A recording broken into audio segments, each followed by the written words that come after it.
6 months had passed since the Horizon's encounter with the Galactic Council. Earth was buzzing with excitement about alien life. The Horizon had a new mission: to study a rare stellar phenomenon called a quantum filament, where space itself seemed to fold in strange ways. Alex stood on the bridge, watching the colorful swirls of energy through the main screen. The filament was beautiful, with purple and blue streams of light dancing against the blackness of space. "All readings are stable, Commander," Sam reported from his station. "This is amazing data we're collecting." Alex smiled.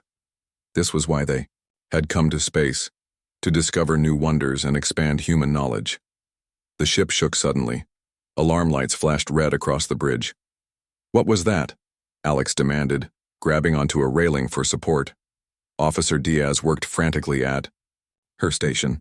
"Something's wrong with the fold drive, Commander. Energy levels are spiking." The ship shook again, harder this time. Equipment fell from tables. A crew member was thrown across the room. "Shut down the drive," Alex ordered. "I'm trying," Sam shouted, over the noise of alarms.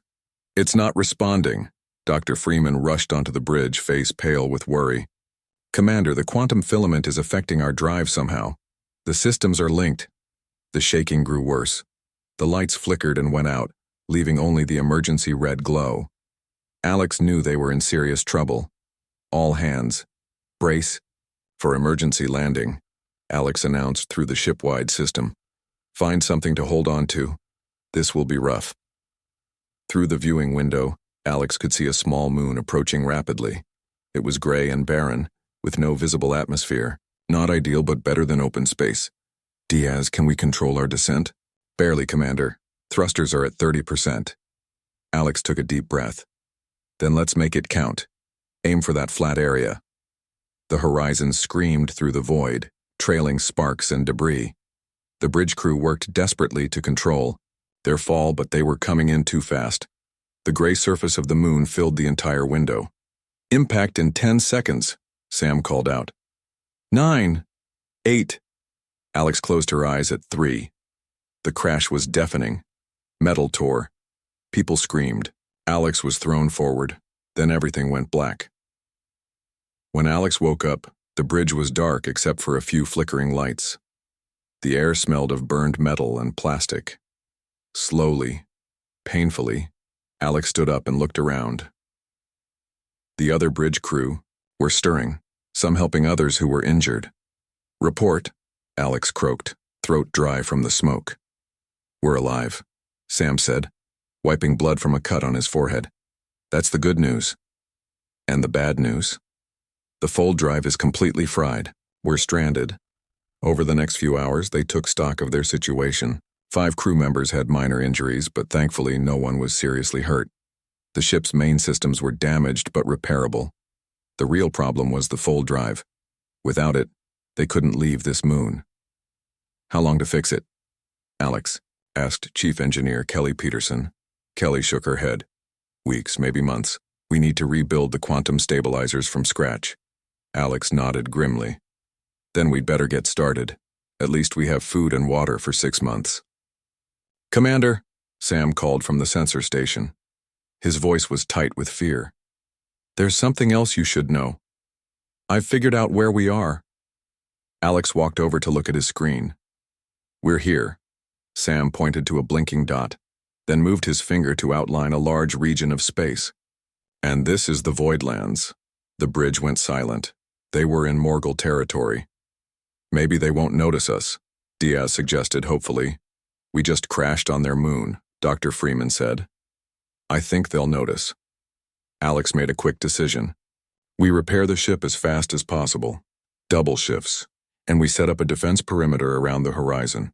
If the Morgul are as dangerous as the Council claims, we need to be ready."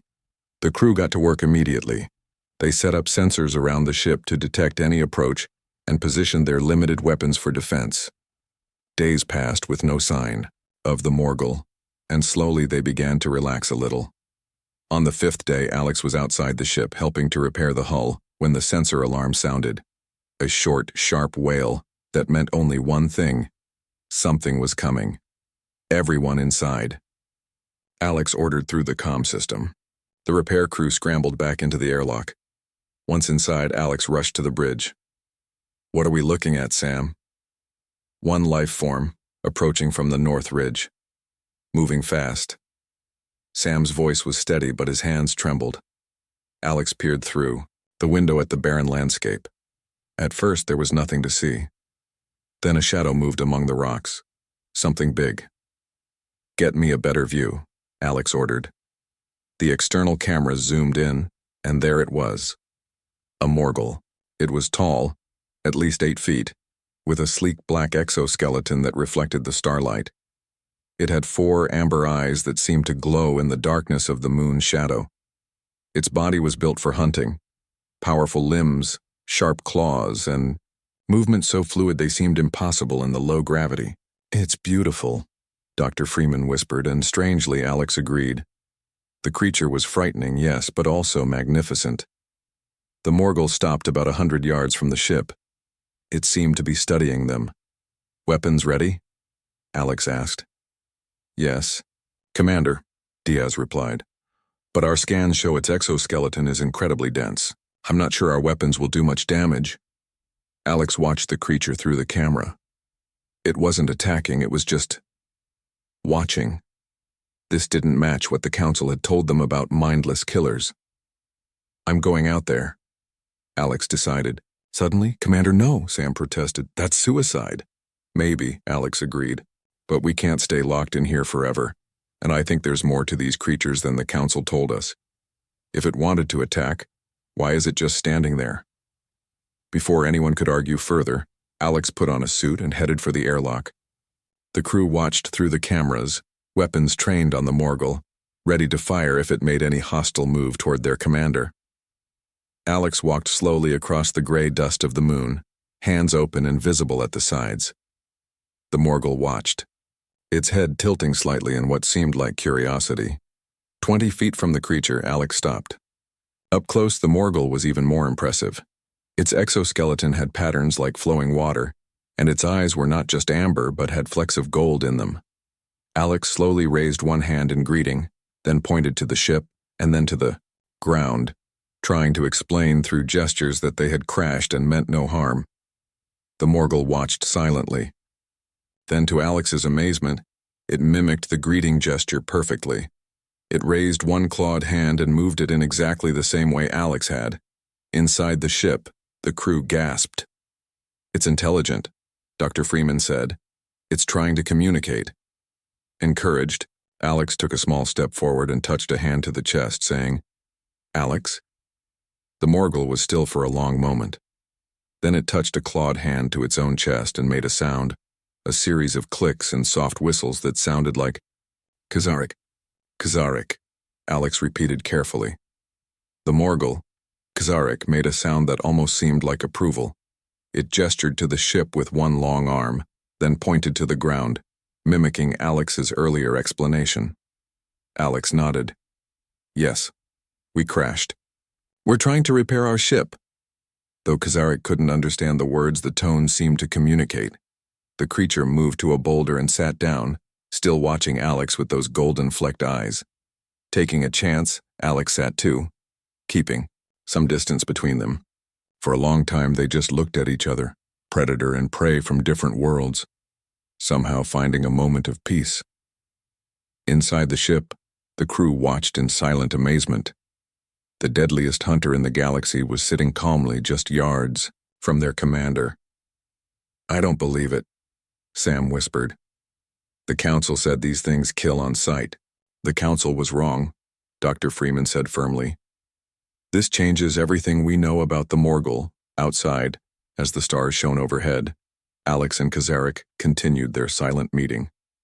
The human who had dreamed of discovering alien life and the creature feared throughout the galaxy had found each other. It was the beginning of something unprecedented, something that would soon shock the entire galaxy. Commander Alex Reeves stood on the bridge of the Earth exploration vessel Horizon, staring at the vast emptiness of space through the main viewing window. The stars looked different out here, beyond the edge of mapped space. They seemed colder, more distant. Alex ran a hand through short brown hair and sighed. 6 months into their deep space mission, and they had found plenty of empty planets but no signs of intelligent life. "Commander, we're picking up something strange," said Lieutenant Sam Wilson, looking up from the sensor station. His eyes were wide with surprise. "It's a ship, and it's big." Alex moved quickly to Sam's station and looked at the screen.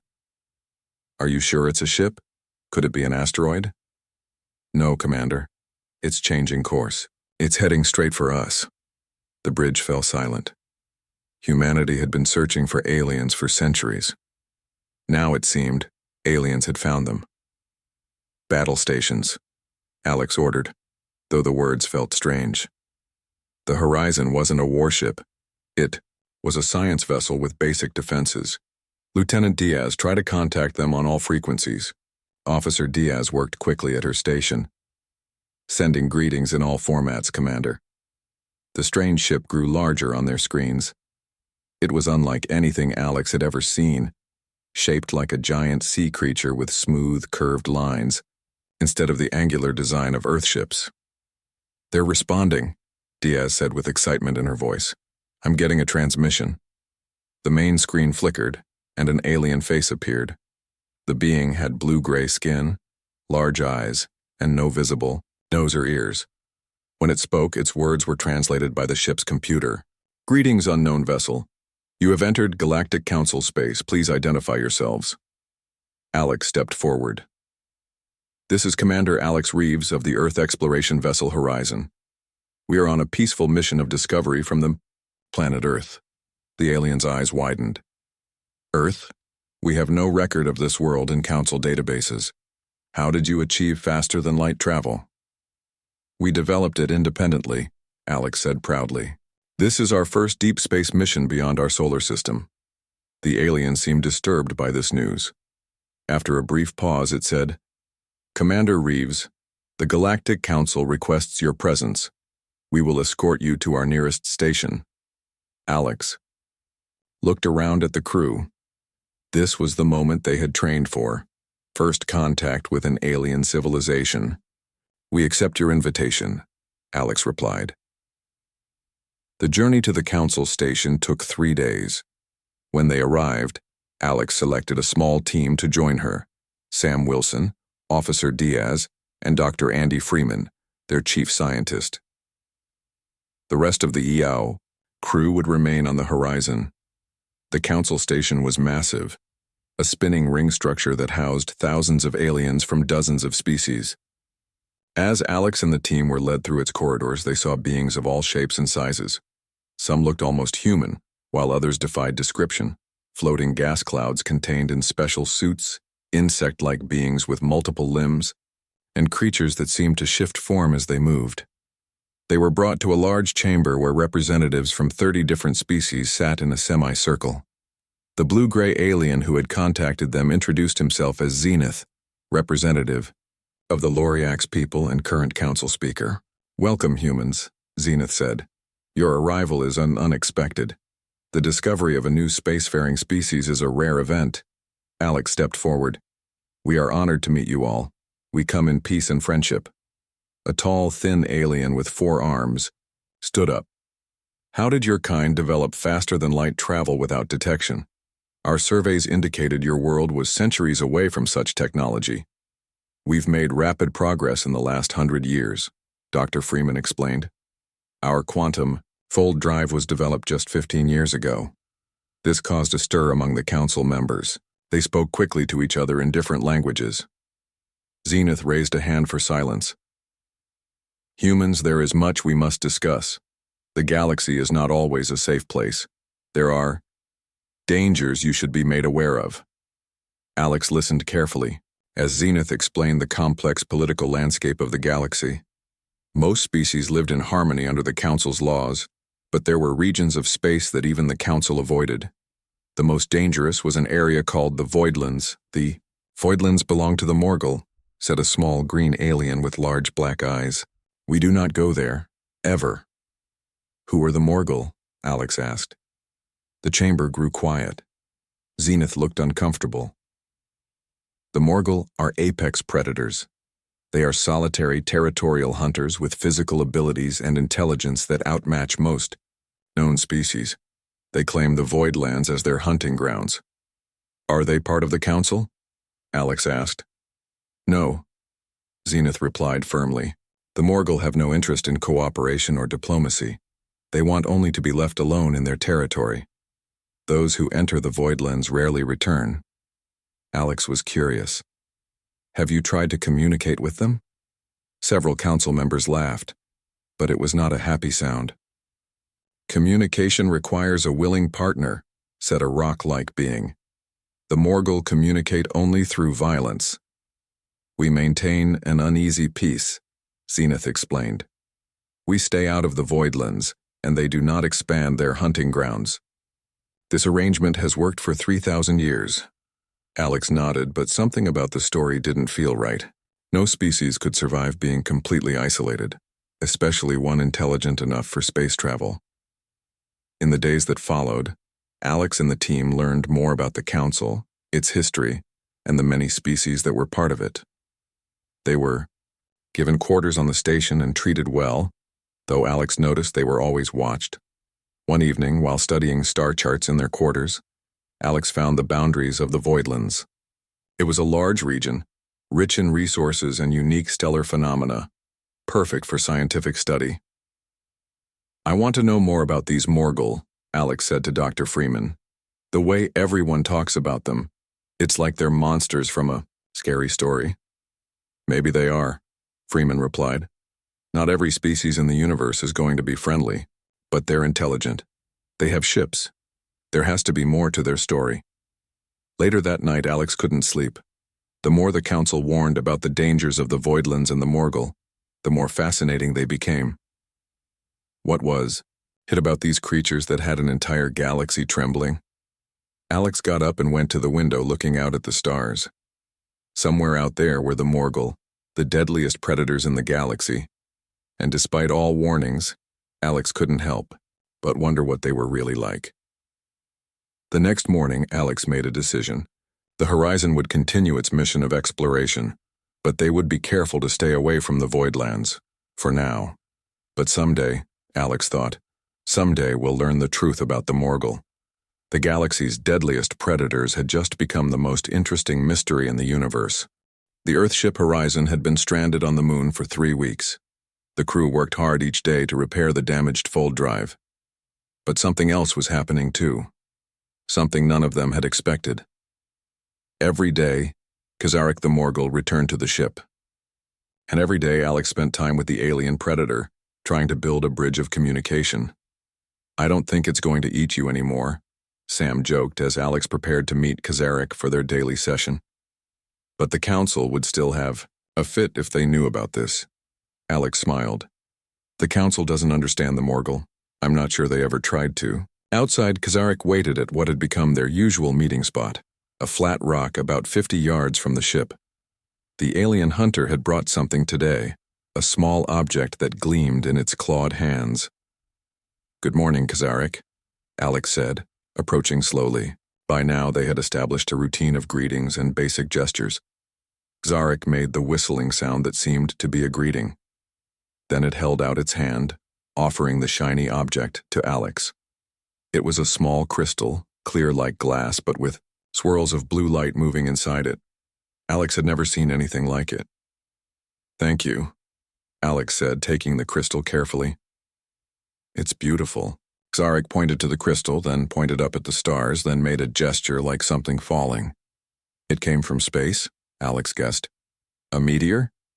The Morgul seemed pleased that Alex understood. It made a series of clicks and whistles that Alex was slowly learning to recognize as Kazarik's language. Alex had brought something too, a digital tablet with pictures. I want to show you my world, Alex said, turning on the screen. Kazarik leaned forward, 4 amber eyes fixed on the images as Alex swiped through pictures of Earth, oceans, mountains, cities, and people. The Morgul was especially interested in pictures of forests and animals. Do you have forests where you come from? Alex asked, making a gesture meant to represent trees. Kazarik made a sound that might have been a yes, then used its claws to draw in the moondust. The drawing showed tall, thin structures that looked like trees but with strange bulbs at the top. Your homeworld has plants like these? Alex pointed to the drawing. Kazarek nodded. A human gesture it had learned from Alex. Day by day they built a simple language of gestures, drawings, and sounds. Dr. Freeman joined them sometimes, bringing his scientific curiosity and helping to create a translation system. This is remarkable, Freeman said one day after a session with Kazarek. The Morgul language is complex, but there are patterns. They're highly intelligent, maybe more so than we are. Then why does the Council fear them so much, Alex wondered. Fear is rarely logical, Freeman replied, and I suspect there's more to this story than we know. The breakthrough came a month after the crash. Engineer Kelly had built a simple translation device using what they had learned of Kazarek's language. It wasn't perfect, but it might allow more complex communication. When Kazarek arrived that day, Alex held up the small device. This might help us talk better, Alex explained, turning it on. The device made a series of clicks and whistles, a rough translation of Alex's words into sounds Kazarek might understand. Kazarek went very still. Then it made a long string of sounds back. The device translated, "You speak, I understand." Good. Alex's heart raced with excitement. Yes, we can talk now. I have so many questions. Over the next few hours they had their first real conversation. The translation was rough with many mistakes, but the basics came through. Why Council fear Morgul? Alex asked through the device. Xarek's answer came in broken phrases. Long ago. Council ships. Take from sacred places. Morgul protect. Fight. The Council was taking things from places sacred to your people? Alex asked. Yes. Stars die there. Make special things. The translation struggled with complex concepts. Alex thought for a moment. You mean the quantum filaments? Where stars collapse? Yes. Sacred. Birth and death place. Council take. Essence. Slowly, the true story emerged. The regions the Council called the Voidlands were sacred to the Morgul, places where old stars died and new ones were born. The quantum energy there was special to Morgul religion and culture, but the Council had been harvesting this energy for their technology, not understanding or caring about its significance to the Morgul. Your people attacked Council ships to protect these sacred places, Alex said, finally understanding. Not because you are natural killers. Morgul hunters. Yes, but hunt for food, not pleasure. Council ships take sacred essence.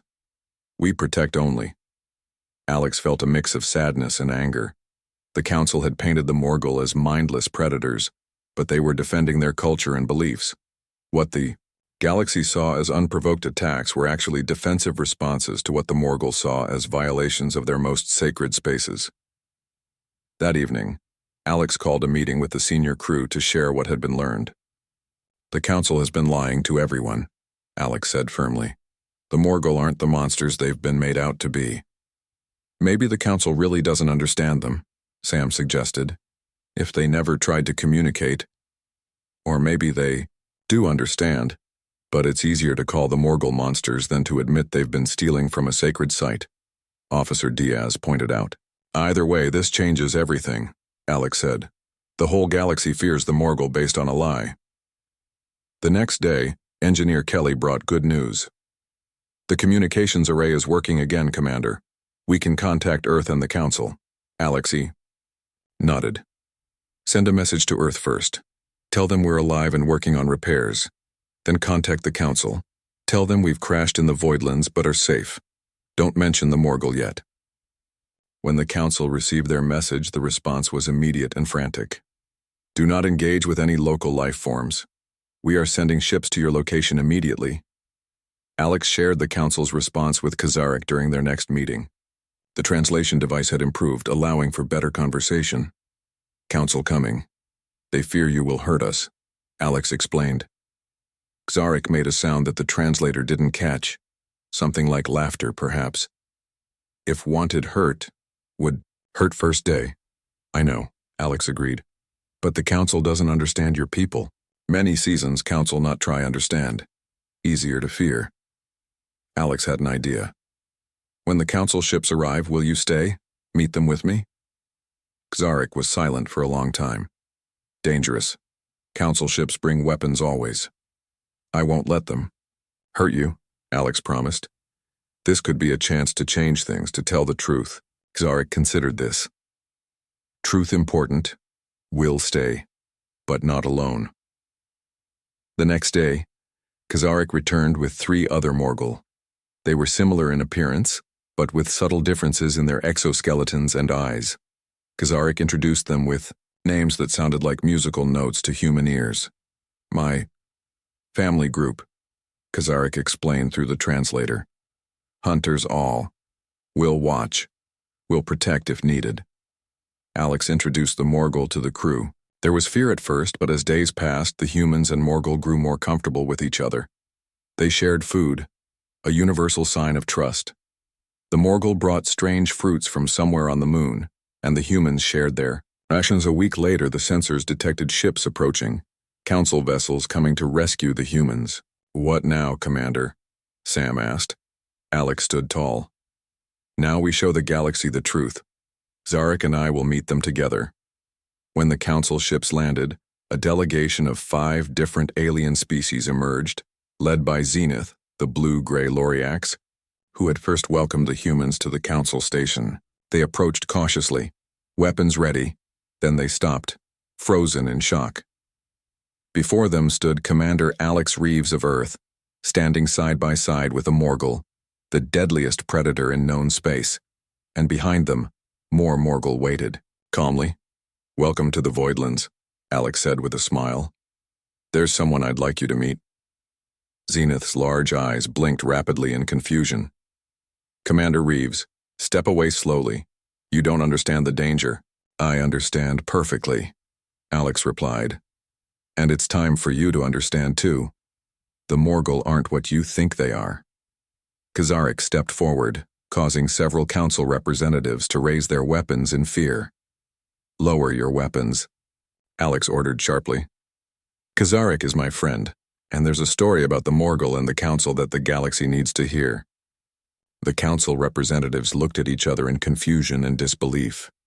The impossible was happening before their eyes, a human standing unharmed beside a Morgul, calling it a friend. The galaxy was about to change forever, all because one human had looked beyond fear to find understanding. The main hall of the Galactic Council Station was packed. Representatives from over 30 species sat in their designated areas, whispering to each other. News had spread quickly through the galaxy. A human had befriended a Morgul. It was unheard of, impossible. Yet there they were. Alex Reeves stood at the center of the hall, and beside her was Xarik, tall and striking with its gleaming black exoskeleton. It was the first time in recorded history that a Morgul had willingly entered council space without hostile intent. The station had fallen silent when they walked through the corridors. Aliens of all kinds stopped and stared. Some fled in terror. Others watched with curious eyes. A few even looked hopeful. Zenith, the Loriax representative, called the session to order. We gather today to address a situation without precedent. Commander Reeves of Earth claims the Morgul are not as we have understood them to be, and has brought one among us. A tall, plant-like being rose from its seat. This is an outrage. These creatures have killed thousands of our people over the centuries, and now we invite one into our most sacred space? Alex stepped forward. With respect, what if everything you believe about the Morgul is wrong? What if for thousands of years, there has been a terrible misunderstanding? There is no misunderstanding about claws that tear and teeth that kill, said a small round alien with multiple eyes. Xarik remained calm, standing tall beside Alex, 4 amber eyes scanning the room. The translator device hung at its neck, ready to convert its clicks and whistles into words the council could understand. I ask only that you listen, Alex said firmly. Listen to Xarik's story, then decide. Zenith looked around the chamber. The council will hear this testimony. Commander Reeves, proceed. Alex nodded to Xarik, who stepped forward. The chamber grew tense. Many representatives reached for hidden weapons or emergency buttons. Xarik began to speak, the translator, converting its complex language into words. Long ago, when Morgul first reached stars, we found special places, where stars die and birth new light, sacred in our beliefs, place of renewal and power. The translation was simple but clear. Xarik explained that the areas known as the Voidlands contained phenomena the Morgul considered sacred, quantum filaments and dying stars that produced rare energies central to Morgul religion and culture. Council ships came, took sacred essence, did not ask, did not respect. Xarik's clicks grew sharper, conveying emotion the translator couldn't fully capture. We tried to speak. Council ships attacked. We defended sacred spaces. Alex picked up the story. The first encounters between the council races and the Morgul weren't hostile takeovers by predators. They were misunderstandings. The council ships were harvesting quantum energy from areas the Morgul considered sacred ground. When the Morgul tried to stop them, the council ships saw it as aggression and fought back. The Morgul kill without. "Warning!" shouted a delegate from the back. "They are animals!" Xarik turned its amber eyes toward the speaker. If wanted all dead, all would be dead. Morgul stronger, faster, but want only sacred places protected, not want war. This statement sent a ripple through the chamber. It was true. If the Morgul had wanted to conquer rather than defend, their superior physical abilities might have made it possible. An older alien with gray skin and wise eyes stood slowly. "I am Elder Voss of the Thamari. My records go back 12 generations. The first conflicts with the Morgul were indeed near quantum filaments. We thought they were protecting hunting grounds, not sacred sites." Alex nodded. "Exactly. Without communication, both sides made assumptions. The Morgul thought the Council was desecrating their holy places. The Council thought the Morgul were aggressive predators protecting hunting territory." Another representative stood up. "But they hunt and kill other species. We have records of this." "Morgul hunt for food," Xarik explained. "As many species do. Not hunt Council people, if not threatened." The debate continued for hours. Some Council members refused to believe, while others began to question the narrative they had been taught for generations. Alex noticed that the older species seemed more resistant, while younger races were more open to Xarik's story. Then came the moment that changed everything. A small delegation from the Jorian race entered the chamber. They were carrying old data crystals. "We have reviewed our ancestral archives," said their leader, a blue-skinned being with compound eyes. "What the human and the Morgul say matches our oldest records. Our ancestors noted that the early conflicts occurred when we began harvesting quantum energy from what we now call the Voidlands. More evidence emerged. Other races found similar records in their archives. The pattern was clear. The conflicts had begun when Council races started taking resources from areas that, unknown to them, the Morgul considered sacred. But why did no one correct this misunderstanding? Alex asked. Thousands of years is a long time for a mistake to continue. There was uncomfortable silence. Then an elderly representative of the Vox, one of the founding council races, stood up. "Because it was convenient," the Vox said, voice heavy with shame. "The quantum energy in those regions is valuable, extremely valuable. Once the Morgul were labeled as mindless predators, it was easier to maintain that narrative than to admit we were taking from their sacred places." The chamber erupted. Younger races demanded answers from the elder ones. How long had they known? Why had the truth been hidden? Zenith called for order, but the damage was done. Centuries of lies and half-truths were unraveling. Alex looked at Xarik, who watched the chaos with calm, intelligent eyes. "Does this help?" Alex asked quietly. "Truth always help," Xarik replied. "Even when painful." As the session continued, more council races began to accept that the Morgul were not the monsters they had been portrayed as. They were an intelligent, spiritual species protecting what they held sacred.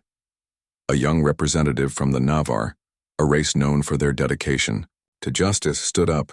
We call for a formal recognition of Morgul territory and sacred sites, and we demand an official apology from the Council for centuries of misrepresentation and aggression. This proposal was met with mixed reactions. The older, more established, races resisted while newer council members supported it. Zenith looked tired. This matter requires careful consideration. We will adjourn and continue tomorrow. As the session ended, Alex and Kazarek were approached by representatives from several species who wished to learn more about the Morgul. They were mostly from younger races, less entrenched in old fears. "This is a beginning," Alex said to Kazarek as they walked back to their quarters. "Not everyone is ready to change their minds, but some are. Change slow," Kazarek agreed. "But truth strong. We'll find way." That night, Alex couldn't sleep. The enormity of what they were doing weighed her. 1 year had passed since the day Alex Reeves and Kazarek stood before the Galactic Council. 1 year since the truth about the Morgul had been revealed to the galaxy. Many things had changed, while others remained stubbornly the same. Alex stood on the observation deck of the newly built Horizon Station, looking out at the gray surface of the moon where it all began. The station gleamed in the starlight, a symbol of cooperation between humans, the council races, and the Morgul. "Thinking deep thoughts?" asked a familiar voice. Sam Wilson joined Alex at the window, his uniform now bearing the insignia of Earth's diplomatic corps. "Just remembering," Alex replied with a smile. "Hard to believe it's been a year." "A year since you turned the galaxy upside down," Sam laughed. "Not bad for a mission that was supposed to be simple exploration." Below them on the moon's surface, council representatives and Morgul moved among the buildings of the first Cultural Exchange Center. Some council races were still too afraid to come, but many had overcome centuries of fear to work alongside the predators they once dreaded. "The Atuvi delegation arrives tomorrow," Sam reminded Alex. "They're the 15th species to send representatives." "Progress," Alex nodded. "Slow but steady." A soft series of clicks and whistles announced Kazarek's arrival. The tall Morgul moved with fluid grace across the deck, its amber eyes bright. "The final preparations are complete," Kazarek said. The translator at its neck now produced much smoother speech after a year of refinement. "All is ready for the signing ceremony." The Horizon Accords, as they had come to be called, were the culmination of a year's worth of careful diplomacy. They would officially recognize Morgul territory, establish protocols for safe passage near their sacred spaces, and create a framework for ongoing communication between the once hostile parties. "How are your people feeling about tomorrow?" Alex asked. Kazarek made a gesture that Alex had learned meant mixed feelings. "Many are pleased, some remain cautious. Trust builds slow, breaks fast, but most see value in new way." "Same with the council," Sam added. "The older races are still grumbling, but they've come around. Hard to maintain fear when more and more of their people visit here and return unharmed." Alex nodded. The strategy had been simple but effective. Start small, with brief meetings between brave volunteers from both sides. Let those individuals return to their people and share their experiences. Each positive interaction chipped away at centuries of fear and mistrust. "The humans arrive in 3 hours," Kazarek noted. "Your leaders and Earth's representatives." Alex felt a flutter of nervousness. Earth's Secretary General would be attending, along with leaders from major nations. It would be the first time many of them met a Morgul in person. "They'll like you," Alex assured Kazarek. "Just don't make any sudden movements around the security teams." Kazarek made a sound like soft chimes. Laughter, Alex had learned. "We'll move slow as glacier, promise." When the Earth delegation arrived, there was the expected tension. Security personnel stood nervously, hands near weapons, as Kazarek and 3 other Morgul approached in formal greeting postures. Alex made the introductions. "Secretary General Lin, may I present Kazarek, representative of the Morgul people and my friend." Lin, a composed woman with silver-streaked hair, looked up at the towering alien predator. To her credit, she showed no fear as she extended her hand in the human greeting gesture the Morgul had learned. "On behalf of Earth, I am honored to meet you, Kazarek." she said firmly. Zarek gently took her hand, careful of its claws. Honor returned. Friend of Alex is welcome always. As the day progressed, the Earth delegation toured the facility. They saw Morgul and Council scientists working together, studying the quantum filaments that had once been the source of conflict. They visited classrooms where representatives of different species learned each other's languages and customs, and they observed medical teams sharing knowledge of different physiologies. Remarkable, Secretary Lin said to Alex as they watched, a Morgul healer demonstrating techniques to Council and human doctors. A year ago, the galaxy feared these beings as mindless killers. Now they're teaching us their medicine.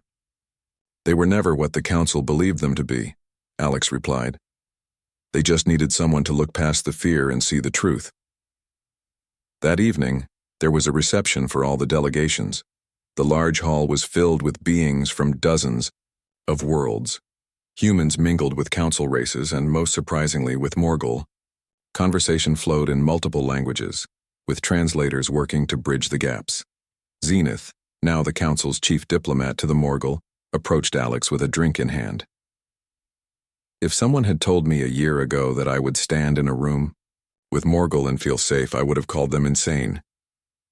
Change happens when we let it, Alex replied. Indeed. And speaking of change, the Council has a proposal for you. Zenith looked slightly nervous. We would like to establish a new position, Ambassador of Interspecies Relations. The role would focus on helping species that have histories of conflict find common ground. We can think of no one better suited than you. Alex was surprised. I'm honored, but why me? There are more experienced diplomats in the Council. Experience is not what this role requires, Zenith said. It needs someone who can see beyond appearances and find understanding where others see only danger. Someone who can build bridges where chasms seem too wide to cross. Before Alex could respond, the room's attention shifted. The doors had opened and more Morgul entered, 7 of them moving with dignified grace. Among them was an elder, its exoskeleton patterned with swirls that showed great age. Zarek hurried to Alex's side. The Elder Council, it whispered. They rarely leave our homeworld. Their presence honors this gathering greatly. The Elder Morgul approached Alex. Its eyes, deep amber with flecks of gold, studied the human intently. Then it spoke. Its clicks and whistles translated by a device at its neck. You are the one called Alex, the human who saw truth when others saw only fear. Alex bowed respectfully. I am honored by your presence, Elder. Honored, the Elder repeated. Yes, honor is proper. For 1,000 cycles, no non-Morgul entered our sacred spaces without violence. You entered with respect. You changed path of history. The Elder turned to address the entire room, its voice carrying through all the translators. Tomorrow we sign. New agreement. New beginning. But change already happened here. It gestured to the gathered beings. Here, in this room. Different peoples speaking, not fighting. This is true victory. The Elder's words resonated with everyone present. Throughout the room, beings of all species nodded in agreement. The next morning, the signing ceremony took place in the Great Hall of Horizon Station. Representatives from Earth, the Council races, and the Morgul gathered to witness the historic moment. The Horizon Accords were signed first by Patriarch Morvan of the Council High Council, then by the Elder Morgul, and finally by Secretary General Lin of Earth. As the final signature was placed, applause broke out across the hall. Alex stood beside Zarek, watching as the document that would change the galaxy was sealed. We did this, Alex said quietly. When I first met you on this moon, I never imagined it would lead to this. Small things become big, Kazarek replied. Single spark becomes star flame. After the ceremony, there was a celebration that lasted well into the night.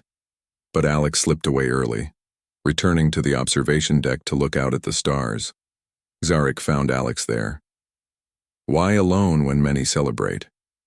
Just taking it all in, Alex replied, thinking about the future. What future you see? Alex smiled. a better one than before. Earth will join the galactic community officially next month. The Council is changing, becoming more open, and your people will no longer be feared across the stars.